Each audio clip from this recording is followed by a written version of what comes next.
Thursday is the real opening day for Major League Baseball, and the Indians are going to be traveling to Minneapolis to take on the Twins for a 3-game series. It's been a rough spring with a couple of injuries for the Indians, but it's high hopes for this year, and it's hopefully in the end it's going to be the playoffs. But for this first 50 games, with all the injuries we're dealing with, what should Indians fans expect?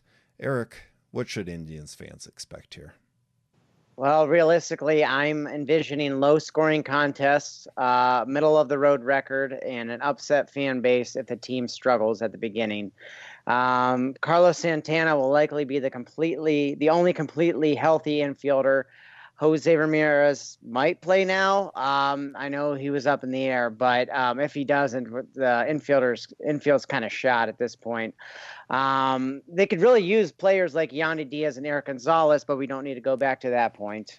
They would have really helped more than Eric Stamets or some other guy who they're going to play at third base. Yeah. I'm envisioning Trevor Bauer and Corey Kluber to each have around 9 starts by that 50-game mark. And if they can get a combined 12 wins, I don't know if that's too much to ask. I really like their chances to be in front of the AL Central once, everybody's fully healthy and they're ready to get their playoff push going. But, my expectations are kind of low.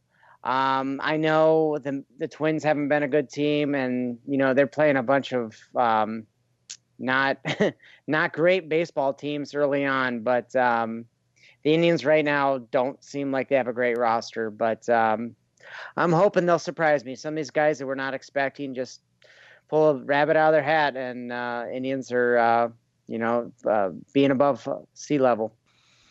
Yeah, we'll take the Twins. We'll be undercover for those games. But yeah, we're going to be back in Cleveland to play against the White Sox. I think the Blue Jays are after that as well.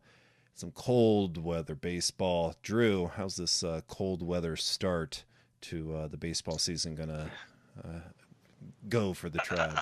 I've never understood why they do it this way. Like there's plenty of stadiums that have a roof that can close. There's plenty of stadiums that are in the southern part of this country that they can play in.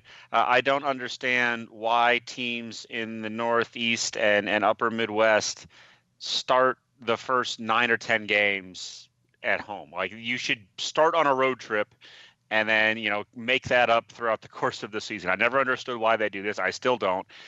It's hard to figure out a 162 game schedule. I don't mean to suggest I could do a better job than the schedule makers. I just think that there ought to be some concern given to geography when putting together March and early April baseball. So I've always wondered that. I don't have an answer. I wish I could talk to a schedule maker at some point to say, why do you do it this way? But I think you're going to end up with rainouts and snowouts, and it's going to be bad weather, which might not hurt this team if you're talking about bats that don't have a whole lot of juice anyway. If you're playing in the cold, at least the other team can't hit home runs either. So assuming they get the games in, I think it could actually help the team, but that's a major if. Yeah, what do you guys think about the lineup? Certainly we've got the best of the best for the pitching. We've got all of our pitchers right now. But yeah, it's Eric Stamets, and we just signed was it Brad Miller? Who can play first base, second base, and shortstop. I've at least heard of Brad Miller, man. Right. There's guys. Stamets just came off a grand slam last night in a spring training game against the Rangers, so you never know. Okay. There's some hope that Carlos Santana plays like he's capable of playing. He hasn't done it in a year or two, but he still gets on base a lot, so there's some hope there. Obviously shortstop and third base, assuming a clean bill of health, which it looks like they got, there's some obvious talent there, but outside of those 3 spots, man, I'm trying to think who was the catcher in the early 2000s after Sandy Alomar. Sandy Alomar is probably the last good talking about Einar double play Diaz, man. Diaz. he was okay. But we haven't had a really good hitting catcher in about 25 years at Sandy Alomar. That would be nice if we could actually have one. But, I mean, we got rid of Gomes, and, he was a guy that was firing guys out left and right trying to steal second. He was only batting 175, 150, but I guess you got to take what you can get. That would be nice if we could actually get that one of these years. I don't think it's going to be this year, but yeah, those guys don't exactly grow on trees. I don't fault them for that. I fault them for being incapable of positions that do grow on trees, like left field, right field. You ought to have been able to find a guy who can be an average batter at one of those two spots. And I don't know. Yeah, there was some surprising spots with the roster that's been filled out here, and the Indians pretty much have their 25-man roster all set up here. Who is the most surprising person? What surprised you guys with who is going to make it in the bullpen, playing out in the field? There's no surprise in the starting lineup or the starting pitching rotation. But what else surprised you guys, Drew? Let's go to you. Yeah. There are a couple of ones that really sort of stood out to me, and two guys that I've never heard of before I looked them up, and then a guy that I thought hadn't played in Major League Baseball in like 5 to 6 years. So the one surprise, I don't know if it's a surprise, but Hanley Ramirez making the team indicates that he's one of the 25 best batters the team has. Right? Like that's not 25 best batters, 25 best players the team has. Yeah. Like he hasn't been good in a very long time. I don't know what you intend to get out of him, but like you don't put him on the roster to, get experience at this point. Like you're counting on him to play. So I was pretty surprised about that. The other guys, there's two young guys that I don't know much about. One was Jordan Luplow. He was a third-round pick in 2014. The other guy, Max Moroff, I think we mentioned him sort of in jest. He's only 25 years old. He's a former Pirate, but there's only one season where he appeared in more than 30 games. It was 2017. So I guess you're hoping one of those guys is, a young guy that's pretty good. I don't know anything about either one of them. And somehow they made this team, and they're probably going to be expected to contribute some meaningful innings. And there's some concern there. Let's just put it that way. Eric, you okay? Some concern. I don't blame Eric's kid. I'm concerned too, man. Is it that audible? It is. You want me to take a little break? Yeah, sure. We could take a little break. All right. Sorry. Yeah, I wonder if Hanley Ramirez could fill that Jason Giambi type role that we had with Giambi more than a few years back. But it'll be interesting. Eric, what do you think about Nick Wickren? We traded for him. He didn't make the roster. What do you think about him not making the 25-man roster? Yeah, I'm kind of surprised that the team chose Tyler Olson and Dan Otero over Wickren. I know Francona's familiarity with Olson and Otero would probably lead them to keep them over Wickren, but both of them have been declining rather quickly. And I know I've mentioned this in previous podcasts, but Otero had a little flash in 2016 and has not done anything since. But... Tell us your thoughts on Dan Otero. But maybe Nick Wickren did something that was even worse than that this year that would cause him not to make the final club, at least at this point. So, I guess that's what their thought process was. In addition to that, I was a bit surprised by Brad Miller. I know he had a good few years with the Sacramento Kings about 15 years ago, but just kidding. I'm not sure how he's going to fare in the middle infield. Him, Stamets, and Moroff, I'm hoping two of those three guys, or at least one of those three, can be average or respectable and doesn't let balls go between their legs or strike out here and there. So,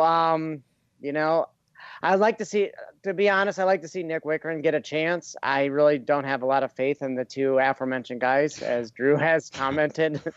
And as far as Miller and more often Stamets, their time's going to come. The starters are going to be back full time, and if they're good enough, they'll play that Eric Gonzalez or Yandy Diaz role as every 1 to 2 games per week. And if they're not, then they'll be sent packing. So we'll see what happens. All right, let's play a little bit of Prices Right here. So we did say first 50 games. We have some broad expectations here. Okay, how many wins are the Indians going to have in this first 50 games? Eric, we'll let you go first, and we'll top you. I'll say 30-20 in the first 50. Okay. Maybe that's a little too high. I could see them going above 500. Maybe that's too positive, but we'll go with 30-20. Nice, Drew. Yeah, that's. I would have thought I was going to be optimistic, but I can't go over top of that number. I have it at 26 and 24. I think they get to about 500. I'd like to see them a little over that, but that's where I see this team at. Okay, I will split the difference. I'll go. You gonna middle us? 28 wins, and we'll see what happens. Cavs have the number 1 pick. You're going Zion. I think every single team in the NBA, you're going to go Zion. But if the Cavs have the number 2 pick, are you going to go with Ja Morant, especially when you have Collin Sexton? Drew, how would you handle that situation? I would pick Ja Morant. And if anybody thinks otherwise, you just made the list. This is a no-brainer. He is the second. He's the second best player to enter this draft. He's the second best player that is going to be in consideration for a team to select. And yeah, they have a good point guard now. I'm very pleased with Collin Sexton. I'm not saying I want to ship him off, but Ja Morant, he shot over 36% from 3 this year. He's a sophomore. His three-point shooting has improved both years. I think he's capable of operating off the ball. I think Collin Sexton's capable of moving around and getting things off the ball. You have to start 2 guards. And I don't think it's a big deal to have 2 guards who are capable of distributing and capable of knocking down their own shots. I don't see anybody at the 2 spot that would prevent Ja Morant from being on the floor. And the benefit you have with somebody like Collin Sexton is he's capable of guarding a 2 guard where you could get Ja Morant to match up with a slightly smaller point guard. It's one of the flexibilities. It's one of the things that makes Collin Sexton so attractive is the size. And, you could get him to play and defend, I should say, the 2 guard, and you end up with 2 guys who are capable of operating with the ball and capable of getting their own shots, capable of distributing it. I think that's a good problem to have. I have no issue whatsoever with having essentially 2 guys that are capable of working with the ball in their hands in my backcourt. I don't know, Eric, aren't these guys the same player? Would you draft Ja Morant? Definitely. I don't want to go into the hyperbolic chamber, but you look at the 1984 draft, and the Portland Trailblazers had Clyde Drexler. They foregone Michael Jordan for Sam Bowie. I'm not saying Ja Morant is the next Michael Jordan. I'm pretty sure that's what you're saying. But I mean, you take the best.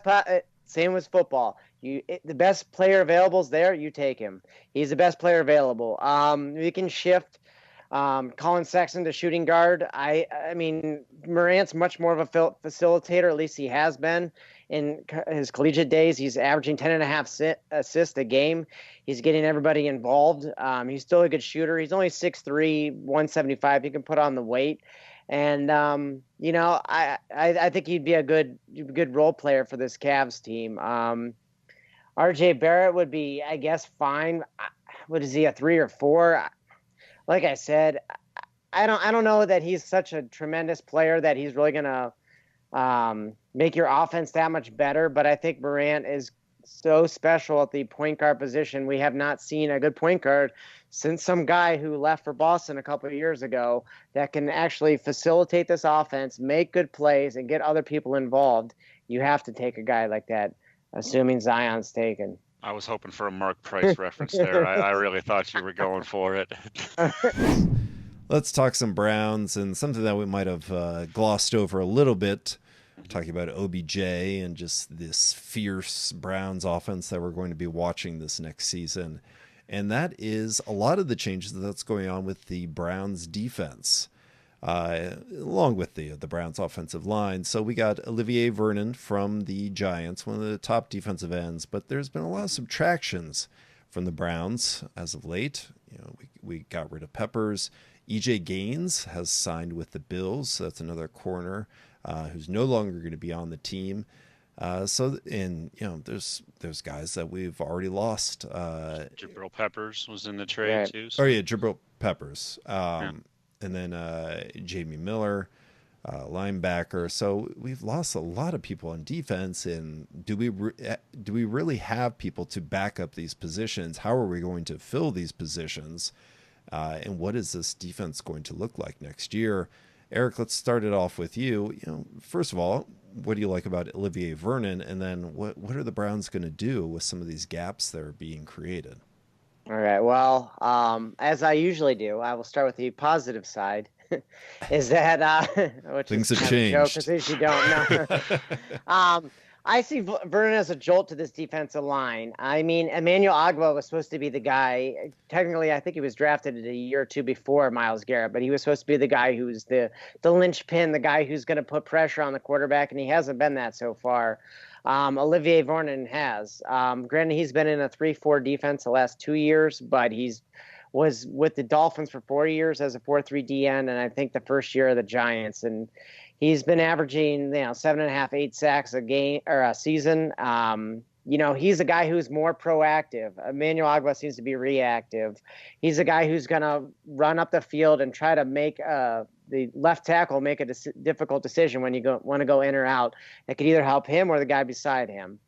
Something I would really like is to see the Browns flip-flop DNs once in a while, assuming they know their responsibilities and kind of, switch things up on the other team that could not have the right and left tackle be as prepared. The other side of the back end of the defense, Peppers will be a loss. I really hope they can supplement the strong safety position. Derek Kindred seems like a nice guy, but he gets hurt a lot, and he covers just as well as not even as well as Peppers. And he's physical. That's great, but they need a Dante Whitner of the 49ers, which I don't know who that's going to be. Maybe it's Nasir Adderley from Delaware. I don't know. They need somebody that can really help out this secondary in the back end. On the offensive side, Zeitler, that could be a huge loss depending on what Corbett does. I really think Dorsey really knows what he's doing. We will lose it. We will lose a little bit on that offensive side, but I think those two signings, Eric Kush and the other guy from the Bears, is going to help to solidify at least depth. And then I think we can supplement in the later rounds of the draft. Like we said, the offensive line might take a step back, but I think the Browns are doing what the Patriots have done many years ago, is getting rid of a guy right at the end of their peak. And I think, unfortunately for Zeitler, I think his career is going to be going a little bit downhill. But, all things considered, I think it was a good trade by the Browns. They need to put pressure on the quarterback. You could take a look at the Panthers game. I guess you could even say the Falcons game, or two victories we had, that if the defense was even half decent, we would have just ran away with both those games. One by at least 2 touchdowns, 3 touchdowns. But we were letting Christian McCaffrey run all over us. And I don't even know if one player even destroyed us for the Falcons, but they were just, Matt Ryan and company was just moving the ball up and down the field, and, our offense outscored them. So if we could actually have a defense that can kind of keep the other teams in check, we should hopefully win some games comfortably this season. I wish you had said Ed. I think I heard an Ed in there. I did, but I caught myself. But you bring up some good points, especially in comparison to the Patriots, and sort of maybe that's the template that the Oh, Browns follow here with moving players around from different positions on the defensive side of the ball, and maybe switching defensive ends from one side to the other. Drew, how are you thinking about some of these moves and what the Browns defense is going to look like next year? Yeah, I love the Olivier Vernon trade. Yeah, Olivier Vernon. Let me give you some names that Olivier Vernon went up against for 6 games the last 3 years. Trent Williams, Tryon Smith, Jason Peters. You're talking about like some of the best in the league. They all play in the same division, and Olivier Vernon had to go up against all of them every single season for the last 3 years. He rushed exclusively off off the right edge of the defense up against the left tackle. And this was his life. And even with that, he still graded as just one spot below Myles Garrett in terms of pass rush productivity. We're not talking about some like borderline starter. We're talking about a very good. I'll stop short of saying elite, but I'll say very good pass rusher who now gets to go up against right tackles of in the AFC North. And there's some good players. I don't mean to belittle the offensive line of the Pittsburgh Steelers and Baltimore Ravens. There's good talent there, but they're not the pass blockers that I just mentioned that on the left side of those Eagles and Cowboys and Redskins offensive lines. They're not those type of players because nobody is. And so I think you're going to see Olivier Vernon at worst be everything he was for the Giants. You're talking about a guy who grades very highly in terms of pressuring the quarterback. And when you pair that with somebody who's playing next to them who can collapse the pocket in Sheldon Richardson, I think you're going to see a really good combination from that side of the offensive line. So I'm very excited about those two additions. I'm not worried really about Jamie Collins. I think he kind of phoned it in last year, and a lot of that, I mentioned that a lot of that might have been playing for the head coach that shall not be named on this podcast ever again. But once they got rid of him, things got a little better.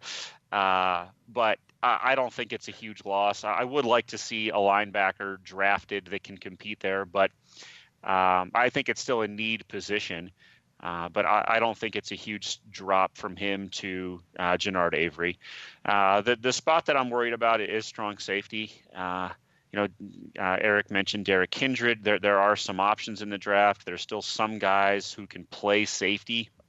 They're mostly free safeties out there, but you can go out and sign an Eric Berry potentially for a year to have two guys who can cover on that back end, two guys who are fast and two guys who are sure tacklers.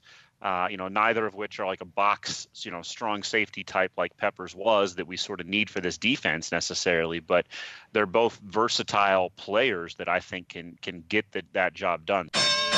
It is once again time for the final promo, and we're talking about someone who's been talking quite a bit, more than we've ever heard him talk before, and that's Indians CEO Paul Dolan talking about the Indians payroll, why they've cut payroll, why they'll never sign someone to a $300 million deal, and all of this information that I don't know if we should really hear about. Is this really helping us at the start of the season, or is it helping us at the start of the season?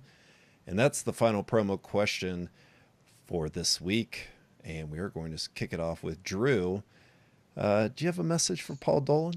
Yeah, I do. I am a Paul Dolan apologist. I make no bones about it. I think that he is, in terms of what I look for in an owner, he checks off two of the boxes that I think are the most important. And the first is the most important is knowing how to hire a quality front office and put that together. This is something the Browns couldn't do for 20 years. This is something that, that the Cavs had for a little bit, but have lost it and have tried to get it back, right? Like they've made plenty of mistakes in the draft in the years post LeBron, during LeBron, all that stuff. They made plenty of mistakes too when they weren't lucking into the first overall pick they mentioned. Even when they did, they still drafted Anthony Bennett. So that's the first part. And the second part is knowing when you put that together to step away and let them do their job. And even when the Cavs had a very good general manager, a very good front office that put together trades that made LeBron happy, but more than that, put together a championship caliber club, that GM wanted autonomy to be like, look, man, let me do my job. Like, forget you. This is why you hired me. And Gilbert didn't know enough to step away and let them do their job. Now, it would be nice if you spent a heck of a lot of money like Gilbert does. That's the third piece. And admittedly, the Dolans don't do that.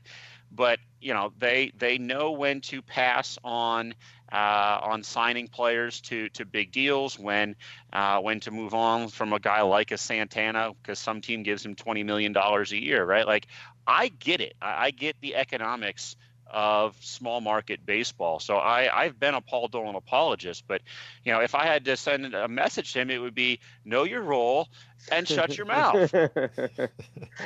There's nothing good.